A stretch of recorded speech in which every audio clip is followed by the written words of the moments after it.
This is a $100 bill, every detail engineered to be impossible to replicate. But right now, somewhere in the world, someone is holding a near-perfect copy. And this operation isn't run by a cartel. It's run by a country. North Korea, the most sanctioned nation on Earth, is somehow pulling in an estimated $1 billion a year through a network so sophisticated it touches financial systems you use every single day. The organization behind all of it is called Bureau 39, a department inside the Workers' Party of Korea that operates like a Fortune 500 company. The US Secret Service called them the best counterfeiters in the world. In the mid-1970s, North Korea purchased a Giori intaglio press from Switzerland, the exact same type of machine the U.S. Bureau of Engraving and Printing uses to make real dollars. These presses aren't available on the open market. Even reselling a used one triggers an Interpol report. Here is where things get interesting. The press applies ink to engrave plates, wipes them clean so the ink only stays in the carved grooves, then presses the plate against the paper. The ink deposits in tiny raised ridges you can feel with your fingertips. That texture, that physical ridge under your thumb, is what separates a real bill from a photocopy. North Korea's press produces the exact same ridges. For a country with the total GDP smaller than the city of Omaha, Nebraska, this is an insane level of investment. But a press alone doesn't make a supernote. A counterfeit $100 bill is so technically precise, it passed every detection method available. Not close, identical. You need 3 more things. Each one is a separate engineering problem that would stop most counterfeiters cold. Bureau 39 solved all 3. Most currency worldwide uses cotton-based paper, but US dollars are different. A unique blend of exactly 75% cotton and 25% linen. No other country uses that exact combination. Building a plant to produce this paper costs north of $100 million. Bureau 39 didn't build a plant. They found European suppliers willing to look the other way and bought the same stock the US Treasury uses. The ink is even more impressive. US bills use something called optically variable ink, or OVI. It makes the number on a $100 shift from copper to green when you tilt it. Only one company in the world manufactures this ink for the U.S. government, a Swiss firm called SICPA. Bureau 39 obtained enough to match the exact color-shifting properties. SICPA cut off all deliveries to North Korea in 2005, but by then the stockpile was already built, and the ink didn't just match the visual shift. It replicated the infrared and magnetic signatures hidden inside every genuine bill, the signatures that machines check. A forensic laboratory confirmed the security ink in supernotes isn't similar to U.S. currency ink. It's identical. Then the plates. And this is the hardest part. The microprint on a $100 bill measures 1/10,000th of an inch. Under a microscope, the supernote microprint is indistinguishable from the original. Each engraving plate takes months of handwork and costs tens of thousands of dollars. Multiple different plate variations were identified over the program's lifetime. And here's what made intelligence agencies nervous. Every time the US Treasury modified the $100 bill, added new security features, changed the design, the counterfeiters matched the changes almost immediately. German banknote specialist Klaus Bender said the pace made observers wonder whether the counterfeiters had inside access to the Fed's printing schedule. Even the mistakes were sophisticated. On the real bill, there's a tiny vertical line here at the base of the lamppost that prints slightly weak. The first supernotes printed it too clearly, making the counterfeit look more professionally produced than the genuine article. The next batch overcorrected by removing the line entirely. The counterfeit was too good, and they had to make it worse on purpose. The whole operation ran from the Pyeongchang Trademark Printing Factory, overseen by General Oh Kuk-rul, a confidant of Kim Jong-il. His son handled overseas distribution. Family business, if your family's business is economic warfare against the United States. The first supernote surfaced in Manila in 1989. For 16 years, Bureau 39 pumped perfect hundreds into the global economy. Tens of millions that the Secret Service found, and nobody knows how many they didn't. A Europol investigator put it simply, Superdollars are just US dollars not made by the US government. Then in 2005, the whole thing came crashing down, and the weapon that did it wasn't a missile or a sanctions package. It was an accountant. The US Treasury designated a tiny bank in Macao called Banco Delta Asia as a money laundering concern and froze $25 million in North Korean accounts. $25 million. For most governments, that's a rounding error. For the Kim regime, it was like cutting off life support. The counterfeiting operation went dark almost overnight, not because they couldn't print anymore, but because nobody in the global financial system would touch the money. The world's best counterfeiting operation, built over 2 decades, shut down by a bureaucrat with a red stamp. The Pentagon spends more than that on office supplies. Most people assume Bureau 39 was done. They weren't done. They were pivoting. And the logic was devastating. Counterfeiting requires infrastructure, presses, paper suppliers, distribution networks, physical cash that has to cross physical borders. All of it can be seized. All of it leaves a trail. Every link in the chain is a point of failure. But stealing money digitally?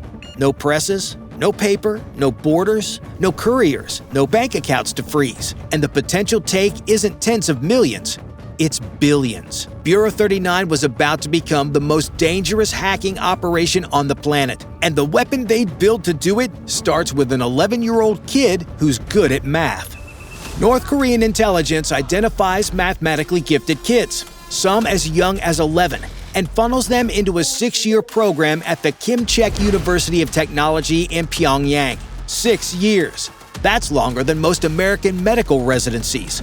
But these graduates aren't learning to be programmers. They're learning to be operatives. The top graduates get sent abroad, to China, India, Southeast Asia, not as students, but as intelligence assets studying how the rest of the world uses the internet, how it banks, how it trades, how it trusts, where it's vulnerable. Then they deploy to operational cells, many of them in Shenyang, China, where the entire floors of office buildings function as North Korean cyber command posts on foreign soil. The unit reports to the Reconnaissance General Bureau, which answers directly to Kim Jong-un. Western intelligence calls them the Lazarus Group. Their first test would target one of the most secure financial systems on Earth. On February 5, 2016, a Friday, Lazarus Group sent 35 fraudulent transfer orders through the SWIFT international banking system to the Federal Reserve Bank of New York. The orders requested $951 million be moved from Bangladesh Bank's account to private accounts in the Philippines and Sri Lanka. They chose this specific Friday deliberately. Saturday and Sunday, the bank was closed. Monday was a national holiday in Bangladesh. That gave the hackers a 72-hour window where nobody at Bangladesh Bank was checking the account. 72 hours where nearly $1 billion in transfer requests sat completely unreviewed. By the time anyone noticed on Tuesday morning, $81 million had already landed in accounts in Manila and had been laundered through the Philippine casino system, which at the time wasn't subject to anti-money laundering laws. The casino industry was essentially a legal car wash for dirty money. 81 million went in. Nothing traceable came out. A spelling error in one of the transfer requests, Foundation instead of Foundation, flagged the system and helped stop the remaining 870 million from going through. A typo. That's the margin between the biggest bank robbery in history and just the 5th biggest. Bangladesh Bank was just practice. Lazarus Group was learning, and their methods were about to get terrifyingly creative. In March of 2022, a senior engineer at Sky Mavis, the company behind the Axie Infinity video game, received a LinkedIn message from a recruiter about a job opportunity.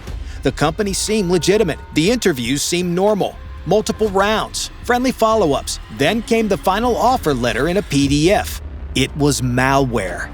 That single compromised laptop gave Lazarus Group access to the Ronin Network's validator nodes. Think of those as the digital keys that approve every transaction on the network.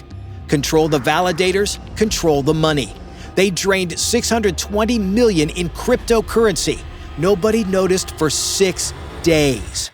Over $500 million walked out the door, and the security team didn't realize it until nearly a week later. Lazarus Group didn't break through a firewall. They didn't find a zero-day exploit. They filled out a job application. By February 2025, the scale had gotten absurd. This time, Lazarus didn't even target the exchange directly. They went after a third-party wallet platform called Safe Wallet, the crypto equivalent of a bank vault that needs 3 separate keys turned simultaneously. Weeks before the heist, Lazarus compromised a Safe Wallet's developer personal computer through social engineering. Through that machine, they accessed the platform's cloud infrastructure and injected malicious JavaScript into the wallet interface. Code designed to activate only when it detected a transaction from Bybit's cold wallet. When Bybit employees went to approve a routine transfer, the screen showed them a perfectly legitimate-looking transaction with the correct destination address.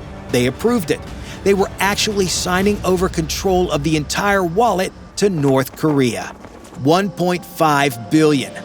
One transaction, the largest cryptocurrency theft in human history. Within a month, the attackers converted 86% of the stolen Ethereum into Bitcoin and scattered it across thousands of wallets using a technique called chain hopping, bouncing the money through so many different cryptocurrencies and exchanges that following the trail becomes like trying to track a single raindrop through a thunderstorm.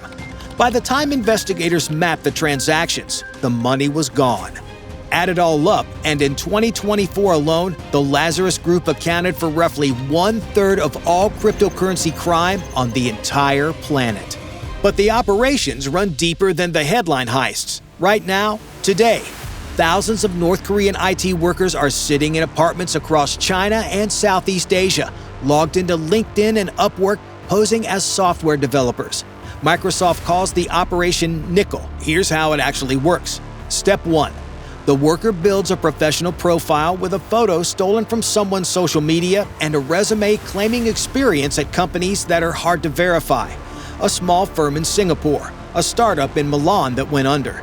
Nationally listed as Italian, Japanese, Malaysian, anywhere but North Korea. Step 2. They apply for real, remote development jobs posted by real American and European companies. Step 3. They pass the technical interviews, because these aren't amateurs. Remember the 6-year pipeline? These people can actually code. Step 4. They get hired, write real software, collect real paychecks in cryptocurrency, and every dollar goes straight back to Bureau 39. After the FBI started cracking down in the US, the operation didn't shut down. It spread to Europe. Same workers, same skills, new fake nationalities. Your company might have one on the payroll right now. And then there's WannaCry. In 2017, ransomware paralyzed British hospitals, forced doctors to turn away patients, crippled FedEx operations across 3 continents, and hit 300,000 computers in 150 countries. That was Lazarus Group. But what nobody expected, it was an accident. The malware was designed as a targeted attack against specific systems. The global pandemic, hospitals going dark, factories shutting down, governments scrambling, was a side effect of exploiting a stolen NSA vulnerability they didn't fully understand and couldn't control once it got loose. North Korea's most infamous cyber attack was a mistake that spiraled into the biggest ransomware event in history. They tried to rob a house and accidentally set the neighborhood on fire.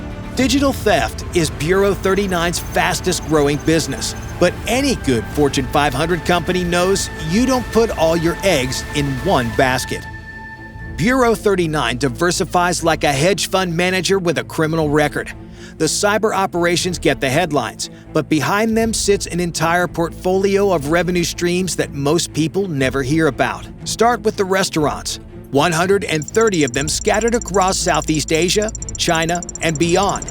Each one staffed by young women hand-selected from Pyongyang art schools. Every evening they perform traditional Korean music for the tourists. They serve cold noodles at $50 a plate, and they never leave the building. Passports confiscated on arrival. One security officer assigned to watch every 10 to 20 waitresses around the clock. Some of these women don't step foot outside the restaurant for years. The $100,000 to $300,000 each restaurant sends back to Pyongyang actually sounds impressive until you learn what the waitresses are actually doing. According to defectors, they're trained in intelligence gathering, specifically targeting South Korean and Chinese business travelers for corporate secrets. The food revenue is a bonus. The real product is information. And in Berlin, the capital of one of America's closest European allies, Bureau 39 ran a hostel on the grounds of the North Korean embassy itself. 38,000 euros a month in rent, operating openly in the German capital until a court finally shut it down in 2020. It ran for years before anyone did anything about it. Then there are the diplomats. Bureau 39 figured out decades ago that diplomatic pouches, the sealed bags that embassy officials use to transport official documents, can't legally be searched at any border on Earth. So they started using them as delivery trucks. Between 1986 and 2017, at least 18 North Korean diplomats were documented smuggling everything from counterfeit currency to wildlife contraband out of Africa. Embassy staff member Pak Chol-yoon was busted for moving rhino horn out of South Africa in 2016. Material worth hundreds of thousands of dollars per kilogram on the black market. His diplomatic immunity made prosecution nearly impossible. He simply left the country. Counterfeiting $100 bills is a federal offense, unless you're a sovereign nation. Then it's just foreign policy with extra steps. But the most audacious scheme in Bureau 39's portfolio doesn't involve hacking, espionage, or smuggling. It involves lawyers. North Korea's state insurance company, known as KNIC, took out reinsurance policies with major European firms, standard practice for any national insurance company. Then the claims started rolling in. Helicopter crashes, industrial explosions, factory fires. A suspicious number of catastrophic accidents, each one meticulously documented with paperwork that matched every requirement for a payout. Investigators believe many of the incidents were staged or outright fabricated, but the documentation was impeccable. When the European reinsurers caught on and refused to pay, KNIC didn't disappear into the shadows. They didn't send a threatening letter. They didn't hack anyone. They hired British lawyers, filed suit in a London courtroom, the most sanctioned nation on Earth. The country that can't legally open a bank account in most of the world marched into a British court of law and demanded its money. And the court agreed. 40 million euros. It's easier to get a court judgment out of London than a straight answer out of Pyongyang. And that $100 bill from the beginning of this video, the one with every security feature designed to make it impossible to fake, Bureau 39 doesn't bother counterfeiting it anymore. They don't need to. They can steal $1.5 billion in a single afternoon without touching a single piece of paper. And if you want to know more about how one of the world's most secretive operations actually works, you should watch this video. Bye for now.